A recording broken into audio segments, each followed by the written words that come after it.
Good evening, everyone. I'm here to guide you into a world of chilling tales that will lull you into slumber. Before we embark on this journey, don't forget to subscribe to the channel and give the video a thumbs up. I'm curious to know where you're tuning in from and what time it is, so please share in the comments. Now, when you're ready, find a cozy spot and let yourself unwind. I recall a fragment of my childhood, a time when I was merely 7, nestled in my old house. My room, an unusual space, occupied its own floor, not originally intended as a bedroom, but rather an extension of the attic or a closet-like chamber. The previous owners had transformed it into a playroom for their daughters. This peculiar room featured a grand closet door leading to the attic, elevated high enough that one had to ascend a set of wooden stairs to enter. It boasted a large sliding door, and within it lay a world of mystery. Filled to the brim with toys and remnants of my childhood, that closet loomed large in my room, a source of both nostalgia and fear. As a child, the thought of being so far from my family often sent shivers down my spine. One fateful night, after watching a particularly frightening movie, I lay in bed, heart racing. Suddenly, a sound echoed from the depths of the closet, a toy stirring to life. Panic surged through me, and I bolted from my bed, racing to my parents' room. They reassured me, insisting there was nothing to fear lurking in the shadows. Sensing my terror, they welcomed me into their room, offering comfort as I sought refuge from the night's haunting echoes.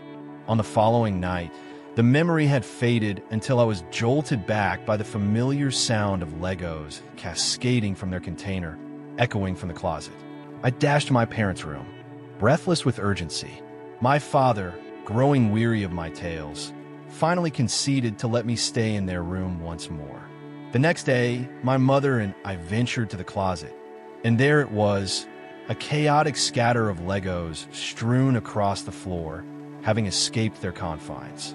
I felt a surge of certainty that something was amiss. Yet my mother calmly reassured me that it was merely an accident. That night, my father secured his door, declaring he was weary of my antics. Sleep eluded me as I lay in silence, my youthful imagination racing, anticipating another sound from the closet. It must have been an hour before it came, a sudden break in the stillness. The closet door creaking open with a force that sent chills down my spine. The moonlight streamed through my window, casting a glow on the figure that loomed by the closet door. I unleashed a scream, a piercing cry that echoed with pure terror, engulfing my entire being.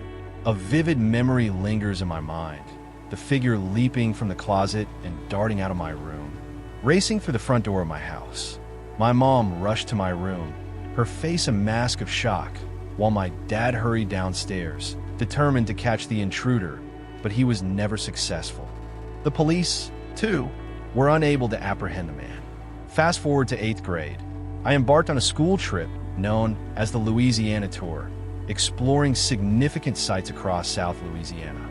One of our stops was Myrtle's Plantation, renowned for its haunting tales.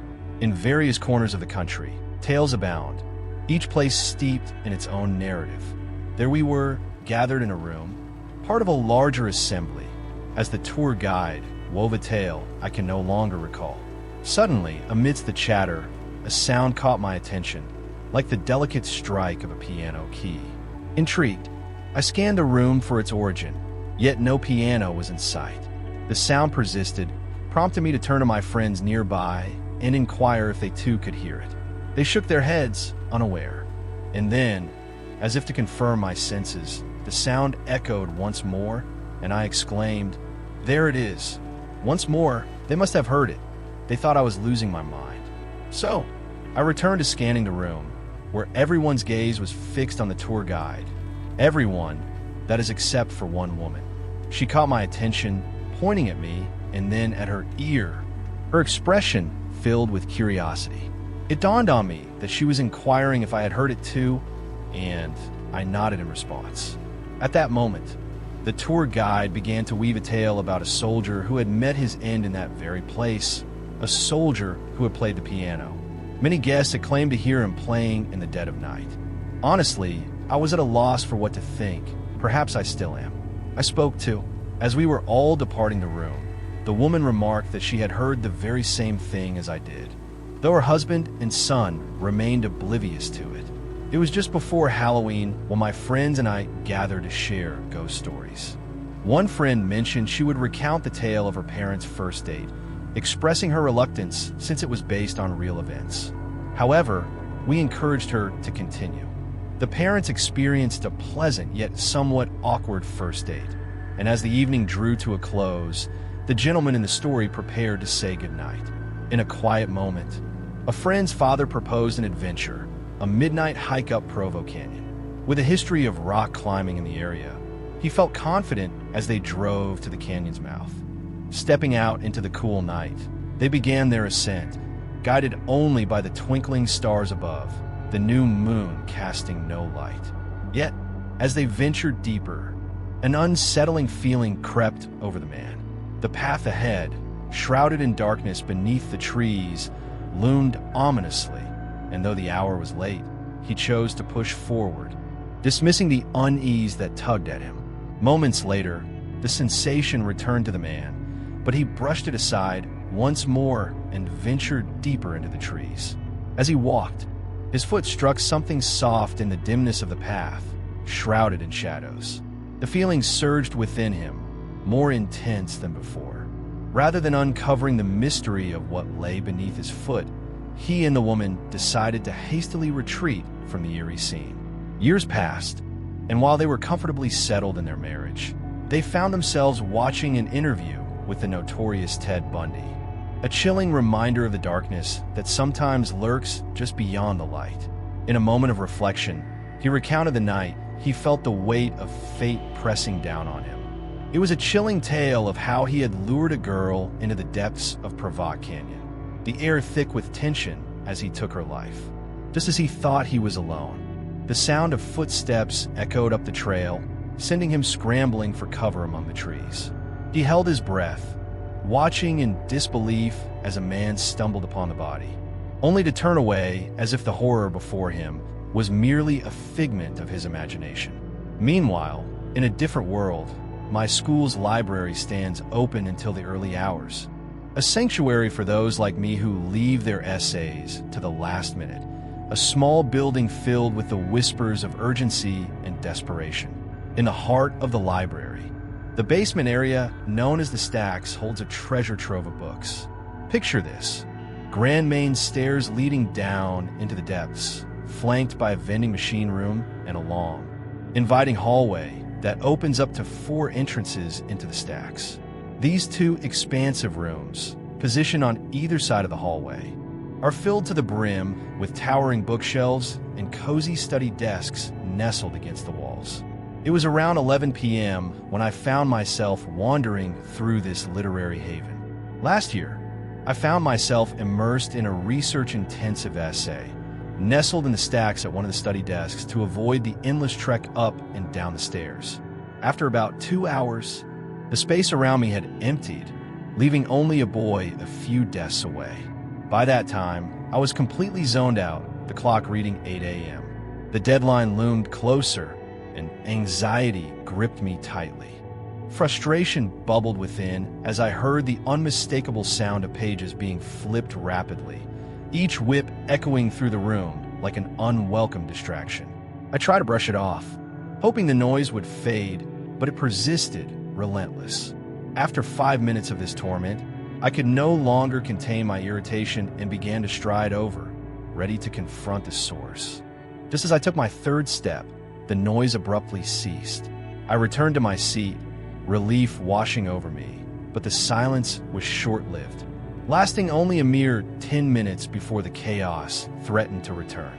The sound of flipping pages erupted once more, this time amplified as if a colossal book had been seized. The boy, growing increasingly frustrated, rose to his feet and began to navigate the labyrinth of bookshelves in search of the source. I joined him, compelled by the escalating noise. It became unmistakably clear where the ruckus originated, and we moved closer, he on one side of the shelves and I on the other. We traversed the entire length of the aisles, yet found no one in sight, as if the place had been deserted. stacks surrounded us, and we occupied the side of the room where the entrances lay. There was no chance anyone could have slipped in without our notice. The noise faded once more, and we both hesitantly returned to our seats. I figured it was just a fan or something from the adjacent room, and I was eager to finish my essay. As soon as we settled in, the sounds erupted again, seemingly emanating from right beside the guy's chair. He quickly stuffed his belongings into his bag, glanced at me, and bolted. I was just a few seconds behind him, and to this day, I still can't shake the feeling. As the sun dipped below the horizon, casting shadows over the water, we found ourselves in the stillness of the night, surrounded by the vastness of the North Atlantic. My wife and I had set sail from the East Coast, eager for a 2-day fishing adventure. The first day unfolded like a dream, with a bountiful catch and laughter echoing in the air as we played cards, music softly playing in the background. But as the second night descended, the atmosphere shifted. After a lackluster day at sea, we retreated inside, the music silenced, and the air thick with an unspoken tension. It was in that moment, with only the sound of the waves lapping against the boat, that the true essence of our experience began to reveal itself, forever etched in our memories. As the sound of a boat motor reached our ears, we hurried outside, eager to see what was unfolding. There, before us, was a man at the helm of a shabby old motorboat, devoid of any lights, who had come to a halt right in front of our bow. He was middle-aged, sporting a beard and a baseball cap. I approached him, curious, and inquired if he needed assistance. He then asked if we had any spare gasoline. I regrettably informed him that we did not. I further questioned whether he was running low on fuel and if he required a ride back to shore, but he declined, insisting he had plenty of gas. This led to an awkward silence between us. In the stillness, my wife and I exchanged glances, puzzled by the man's request for guests. An unsettling quiet enveloped us, amplified by his unblinking gaze, illuminated only by the deck light casting eerie shadows on our boat. The surrounding darkness felt oppressive. Finally, he shattered the silence, inquiring about our catch for the day. I replied, attempting to maintain politeness despite the strangeness of the encounter. Curiosity piqued, I asked him how he navigated through the night. In the enveloping darkness, he merely chuckled, as though I had cracked a joke. I assumed he had misheard me. He pivoted his little motorboat, and the last words he offered were a casual, "Nice meeting you folks," before he vanished into the pitch-black surroundings. My wife and I were left feeling utterly unsettled. She expressed her fear that he might rob us. As someone who often engages with fellow fishermen and sailors, I sensed something was amiss about him. The late hour of his approach only deepened my unease. The night stretched endlessly, far from the comforting embrace of the shore, and there I was, adrift in that little motorboat, the tension palpable between us. His demeanor set my nerves on edge, and I felt the weight of unease settle in. In a moment of instinct, I extinguished our lights and steered northward, hoping to evade the shadow of his presence. Call it paranoia, but later that night, around 2 a.m., I was jolted awake by a blood-curdling scream from my wife. My heart raced as I shot up from my position, only to find a figure looming at the edge of our bed. I sprang from the sheets, but he was already gone, slipping out of the cabin before I could even cross the threshold of the room. The silence that followed was deafening. The sound of the same motorboat starting before speeding away into the darkness again. We sailed all the way back to the shore that night and reported the man. Right away, of course, nothing was ever he. Art of the topic again, we still have no idea what the man wanted or what he was planning on doing, but it still gives me nightmares to this day. The way my bedroom was laid out was that across the room. From my bed, there's a small alcove that does not receive any light because of the closet that's slightly in front of it. So the closet, the light from the ceiling and the outside world faded into shadows. It was my 4th year of high school, and sleep eluded me. That unsettling sensation crept in, the one where you feel the weight of someone's gaze upon you. I couldn't shake it off. It felt as if whatever was watching me harbored a sinister intent. With a hesitant flutter, I opened my eyes, my attention drawn to the dark corner of the room. There, a hazy outline lurked, darker than the surrounding shadows. Goosebumps prickled my skin, but I brushed it off, convincing myself it was just my imagination. I closed my eyes once more, desperate to force the unease away. In my quest for slumber, I found myself unable to escape the sinister gaze that seemed to pierce through the darkness. A sudden creak echoed, a sound that hinted at someone or something applying pressure on the floorboards. I dared to open my eyes once more, and there it was, that shadowy figure lurking in the opposite corner. Panic surged through me, igniting every instinct within. I hastily threw my pillow and blanket over my head, tears streaming down my face as I cried myself to sleep, praying that the entity would not draw nearer. To this day, the memory sends shivers down my spine. It was the first time my family had ever ventured into the wild together, and I was just 18 years old. There was a time when our adventure hinged on the enthusiasm of my younger siblings, twins at just 11 years old. It was mid-July, and I felt a spark of excitement as we set off. We drove out to the serene countryside, not to a designated camping site, but rather, my dad parked the car along a quiet road. We hiked about a mile into the woods, discovering a small clearing that felt like a hidden gem. We pitched 2 tents, one for my siblings and me, and another for our parents. As night fell, I found myself wide awake, struggling to drift off in that sleeping bag. The bag felt like a restless night on the grass, sleep eluding me as I twisted and turned, seeking comfort for what felt like an eternity.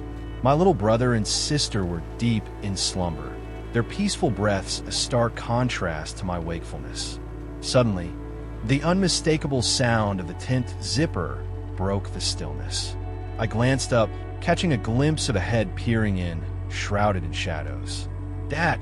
I whispered, my heart racing. But before I could call out again, the figure withdrew, vanishing into the night, leaving me in a swirl of confusion and unease. As the zipper slid down, confusion washed over me. I had been certain it was my mom or dad, just checking in on us. I crawled out of the tent and made my way to my parents' shelter. With a gentle tug, I unzipped the entrance and slipped inside. There they were, both nestled in their sleeping bags. I shook my dad awake, my voice barely above a whisper as I asked if he had come to check on us. His response sent chills down my spine. He hadn't. My heart raced as I turned to my mom, hoping for a different answer. But she, still groggy, confirmed she hadn't left the tent either. Goosebumps prickled my skin as the unsettling truth dawned on me. Someone had approached our tent and opened it up. The zipper opened, revealing a stranger, perhaps a psycho for all I could discern. I couldn't quite grasp whether my parents took my fears seriously or if my memory had faded over time. What I do recall is the restless night that followed, devoid of a single moment of sleep. Meanwhile, my parents were off on their honeymoon in Key West. Upon their arrival at the hotel, they were informed that their room was non-smoking, a challenge for my dad, the smoker. They requested a different room, and after the switch, they made their way to their new quarters, greeted by the unmistakable scent of fresh paint as they stepped off the elevator. There was a sense of chaos in the air as they strolled down the hall, where a painter was immersed in his craft, surrounded by an array of supplies. As my parents passed by, they offered a friendly greeting, but the painter remained lost in his world, oblivious to their presence. Upon entering their room, they were met with an overwhelming stench of paint that was almost suffocating. Unable to endure it any longer, they made their way to the front desk to request a room change. When they recounted their predicament, the attendant's expression shifted to one of confusion, revealing that it wasn't a planned paint job on that floor for that day. Yet they decided to change their room anyway. My parents returned to their floor to retrieve their luggage, only to find that the painters had vanished. All supplies cleaned up and gone in a mere 10 minutes. The smell of paint had completely dissipated by that point. My parents were startled, but brushed it off and proceeded to their new room. The following morning, as they made their way to breakfast, they overheard a tour guide speaking to a group. My parents leaned in when the guide mentioned the very floor they had just left. Once upon a time, In a place where shadows lingered, there was a painter who met a tragic fate, falling down an elevator shaft to his demise. My parents, usually skeptical of the unseen, found themselves rattled by an inexplicable event that left them unnerved. Though this tale is not my own, it resonates deeply within me. It belongs to my cousin Nikki.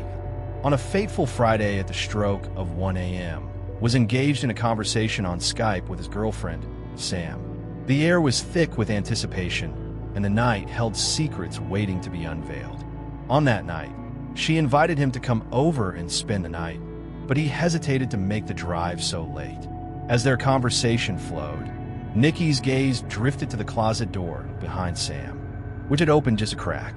She pointed it out, and Sam turned to look, but they both chose to dismiss it. Time passed, and about half an hour later, the closet door creaked open wider. Nikki noticed it again and suggested that her little brother might be hiding inside. She quickly brushed it off, claiming the window was ajar or something similar, leaving an air of mystery lingering in the room. It must have been a draft.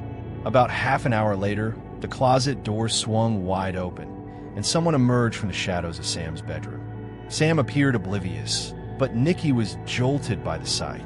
He informed her that her little brother was hiding in the closet, but her chilling response sent a shiver down his spine. She claimed she was home alone that night. Panic surged through Nikki as she shouted at the screen, urging her to lock the door and call the police, insisting he would rush over as quickly as possible.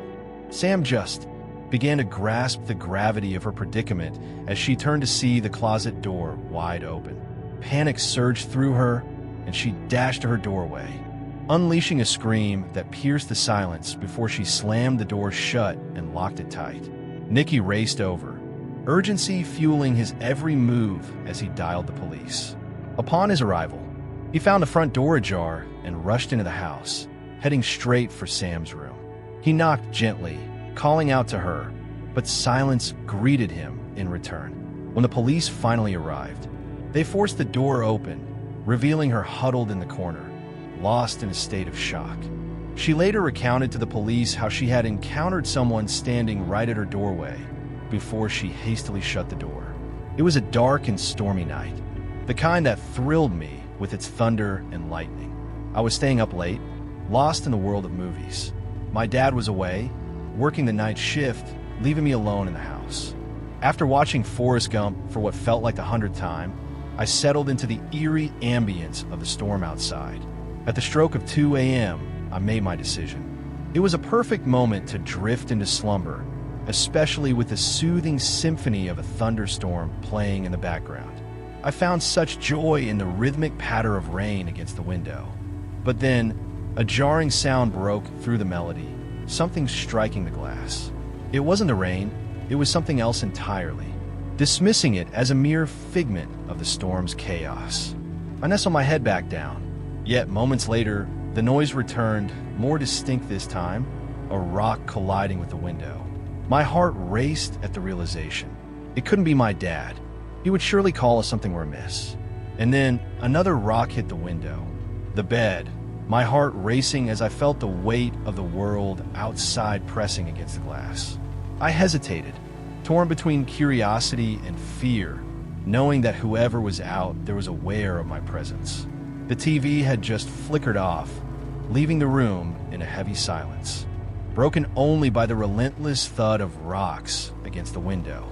Each impact quickened my pulse, and as the rain began to ease, the roar of a truck engine echoed in the distance. But it was the final, resounding bang against the glass that pushed me to my limits. I couldn't stay hidden any longer. My heart raced as I contemplated calling the authorities. I dashed down the stairs, urgency propelling me toward the phone. But as I passed the front door, a chilling sight caught my eye, a face peering through the glass at the top of the door. It bore an unsettling smile. Panic surged through me as I sprinted to the kitchen, dialing the police. They assured me an officer was nearby and would arrive shortly. Meanwhile, the figure at the door began to tamper with the doorknob, then resorted to ramming against it, trying to force entry. Grabbing a knife for protection, I braced myself for what was to come. With a sudden shout, the warning echoed through the air. The police were on their way. I dashed back to my room, heart racing. After what felt like an eternity, the relentless pounding on the door ceased, and the barrage of rocks against my window faded into silence. Fear held me captive, preventing me from peering outside. But I distinctly heard the rumble of a truck pulling away. Minutes later, the wail of a police siren pierced the stillness, followed by the urgent ring of the doorbell. I recounted the harrowing events to the officer, painting a vivid picture of the face I'd seen, though I regrettably lacked details about the vehicle. If only I had been able to remember more. As I gazed out the window, a sense of regret washed over me for not taking a moment to look closer. The police never had enough information to track down those individuals. I couldn't shake the uncertainty of whether their intentions were simply to rob my home or something far more sinister.